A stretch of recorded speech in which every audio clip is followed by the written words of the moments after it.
Recruitment has been an important part of making sure that Aboriginal and Torres Strait Islander people are being inclusive around employment opportunities. Employment is important for us because it helps us in our equality and equity of our life, and it also creates leaders around employment for the next generation coming through.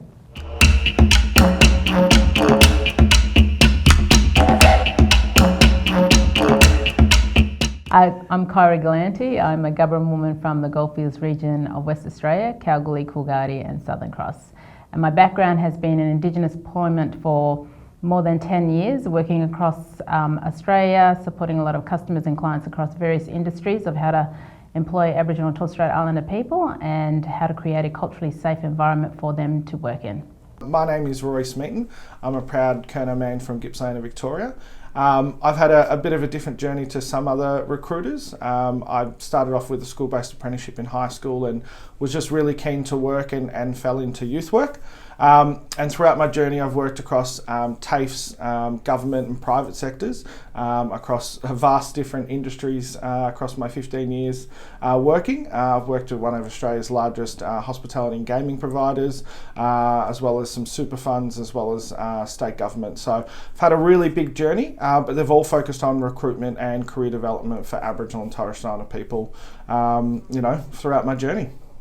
My name is Desiree Kilduff. I'm a young Noongar professional living and working on Wiradjuri and Bunurong country. I'm an Indigenous Program Manager for Victoria, South Australia and Tasmania. I started my journey in First Nations employment in 2020 as an employment consultant, and I'm now the Programs Manager at my organisation.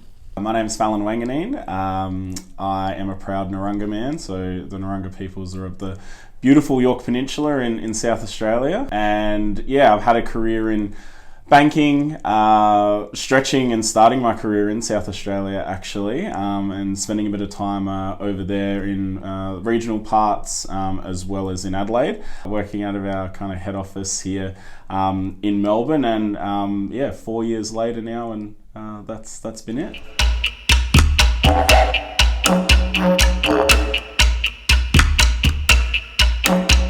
I spent 2 years working as the Aboriginal and Torres Strait Islander recruitment specialist. So essentially anyone who applied for a role and had identified as being Aboriginal and Torres Strait Islander essentially was contacted by me. Essentially your end customer or your candidate, they're just other people and other mob as well. So it was really easy for me, particularly from that introduction, to just be able to engage with them and then support people from, again, that application stage right through to starting with the business. My experience with recruitment started when I was working in hospitality. I was an assistant manager and also a manager as well at a small bar. So I did some hospitality recruitment in that space. And then moving into 2020, I was an employment consultant, so recruiting for traineeships and apprenticeships. And now I'm the Indigenous Programs Manager, so I still hold a caseload, so I'm still recruiting for apprenticeships, traineeships, cadetships and direct employment. My first job was pretty much recruitment. I worked at a TAFE and supported Aboriginal students with their studies, but also was recruiting students to come actually, be part of the TAFE and actually study. So I was working there. I also worked out in the prisons as well here in Victoria, supporting men and women when they did come out. So it was my sort of first foray into recruitment. And then I worked at a large gaming provider and hospitality provider, Crown Casino, for 7 years. Aboriginal and Torres Strait Islander people, I think, interview differently, and you get the best out of them through different ways. And I've gone on to work in state government in a number of different departments with major projects, as well as quite a large department now, and also working in a super fund provider, looking at opportunities to build their RAP as well.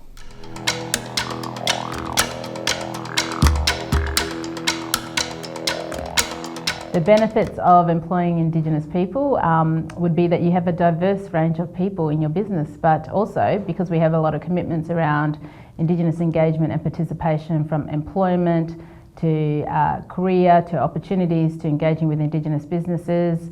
Having Indigenous people work within your business also reflects that you support, you're committed, but also for them to guide, support and advise you of how to be better in this space in increasing your Indigenous engagement and participation. The benefits for employing First Nations people is endless. The connection to community, I don't think no matter what work you do, we're always going to be touching community, is really vital. And if you've got some First Nations people within your business, they're there to support you. They're not there to be the go-to. That cultural load sometimes for businesses, if you've got Aboriginal staff, can be quite big. But I think to have people there to help guide you and support you in the right direction to support community is really great.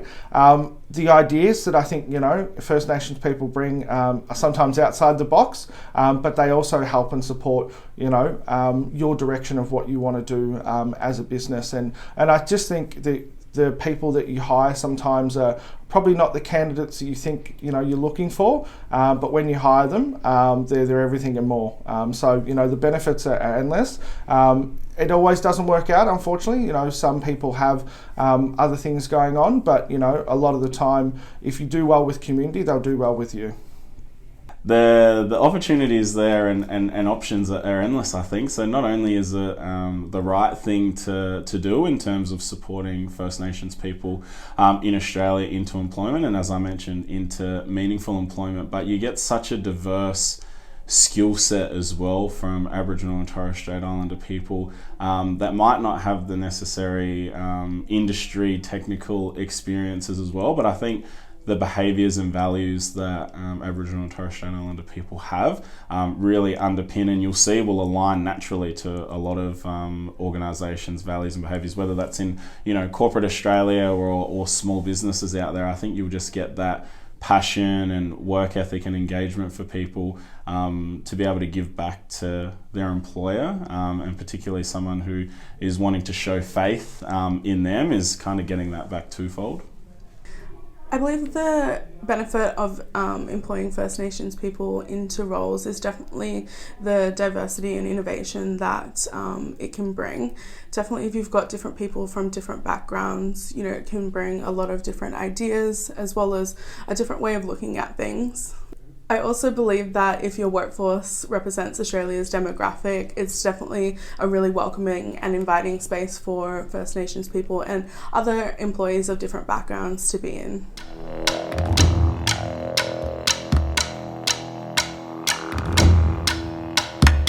Before applying for jobs, I think the important thing is to understand, is the role, is the organisation actually the right fit for you?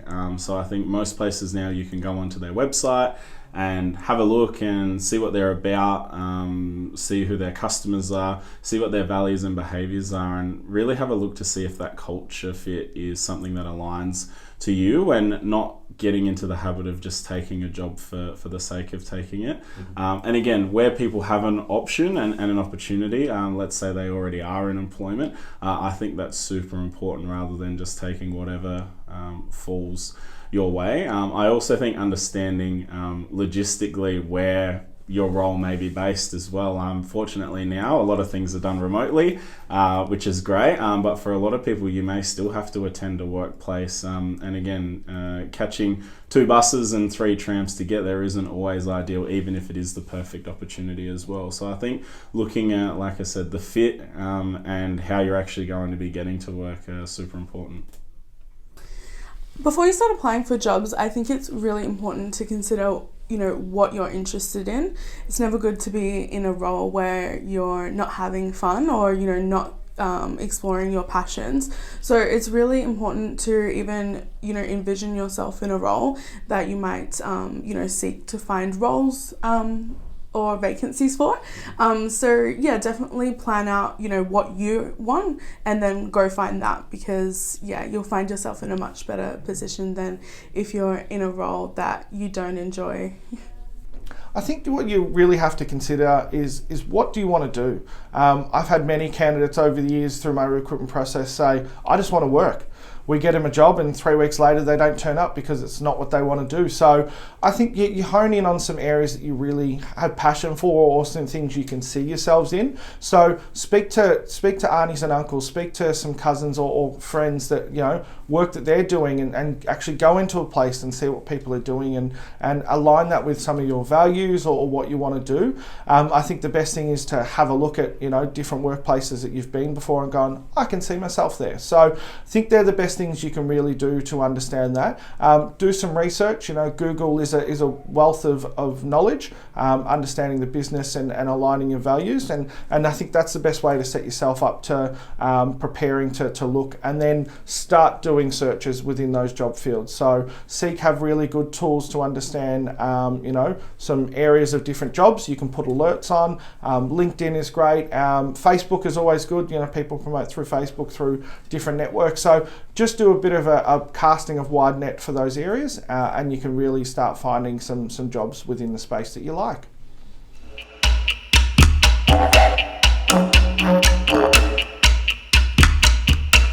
I think it's really important to plan your job search, so definitely using different resources like spreadsheets or vision boards, where you can just outline some potential organizations that really interest you, and then kind of break that down a little bit more in terms of the industry. What kind of role is it? Customer facing? Is it back of house? And just really understand, you know, the ins and outs of, you know, what you see yourself fitting best in, because then, you know, you'll be able to go and filter through the roles and really pinpoint the ones that you want to put the most effort into, show the most interest for, which means, you know, cover letters that really are tailored to the role, and then go for it. Like, the job's yours. You know, if you want it and you envision it for yourself and you've planned it out, you'll definitely find something that you're looking for. In terms of planning your job search, I think, and what I've got people to do in the past, is actually make a little spreadsheet for yourself as well. So I think coming back to understanding what the kind of industry you want to work in, what type of role you want to work in, or maybe even what type of location you want to work in, and then keeping track of where all of those opportunities are. Do you have specific organizations in mind for that?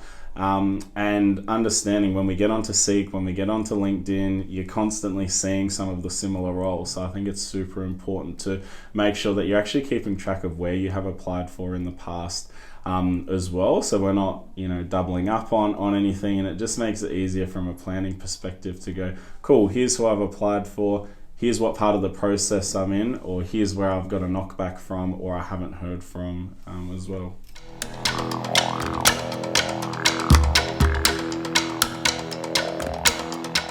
Some of the common barriers, I think, is for community counting themselves out before they even go for the job.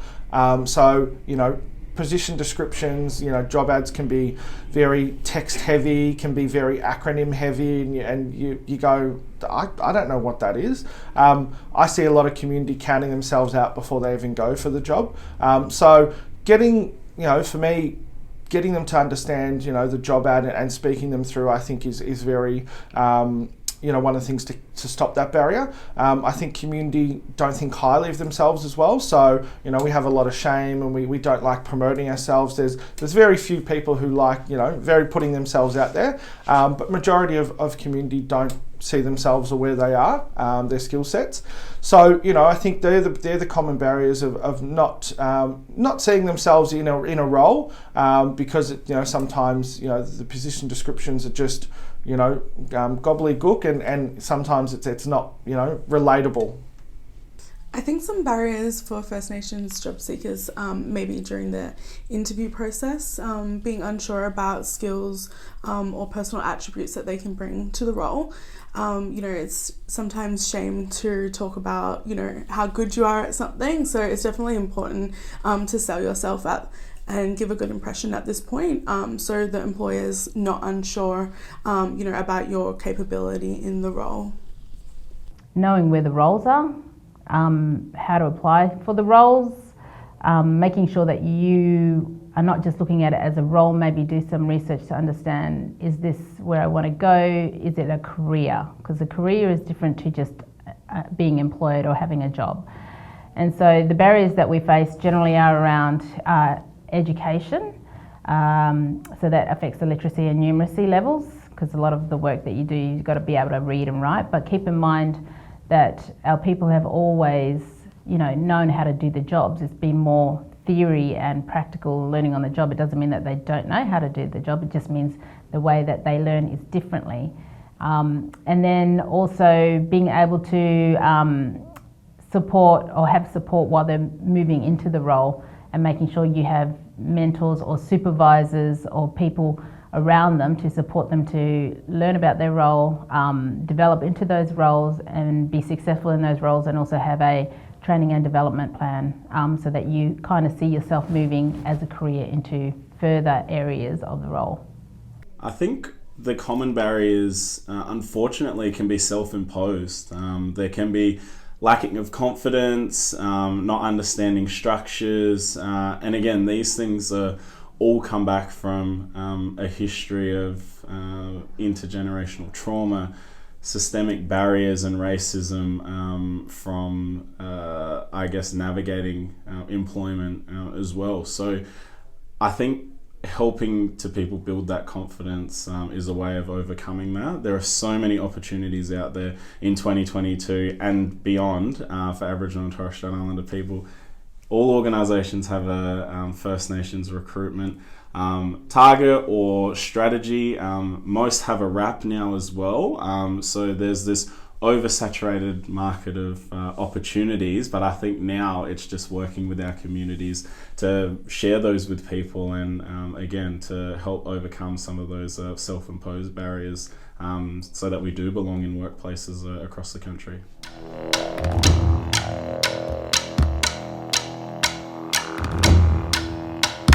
I think one way that a First Nations job seeker can improve their opportunity or potential success in terms of seeking a role or landing a position is making sure that you reach out to all your local connections and people who might be in a similar role that you're going for. Make sure you just get out there and talk to as much people, consult as much people as you can, and you'll find tips and tricks along the way of how to increase your chances, and just keep going after what you want. Keep making follow-up emails, follow-up calls, and just really make sure that you're giving yourself the best opportunity by being on the ground as much as possible. So I think the best thing that a First Nations employee can do when going through a recruitment process is identify during the process. So most application forms that you'll go through now will have a box that asks you if you're an Aboriginal and Torres Strait Islander person.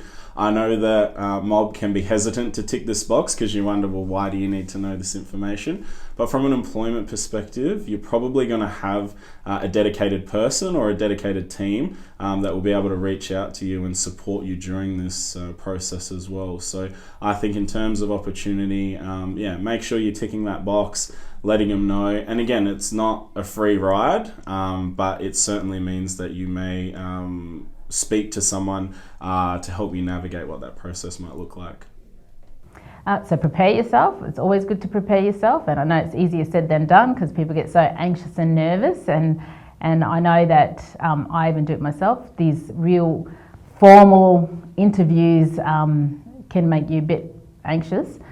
It's researching the company, knowing what their values are, and all values are based around the behaviours and attitudes and how you align to that. So making sure that you can actually filter that information out in your experience of who you work for, what role was you in, and how you can demonstrate the values through your behaviours and attitudes. I think the best way a First Nations person can really increase their opportunity is to talk about their story. A lot of our community, have amazing stories, and you might be the youngest of the family, but you look after the family. So through your interview process and your recruitment process, talk about your leadership qualities of supporting family. You might come from a community where you still got traditional things that you do. That's your story, and own it. If you've got a really good story and you're relatable, and you can bring a wealth of outside skills in, I really think hiring managers and recruiters really like that, because they can see, you've got more potential to bring into the business. It's not just your skill set. So I think, telling them who you are and your story and really building that and owning it, I think is really key. That is, I think, something that, nobody else can bring to the party, because it's your story.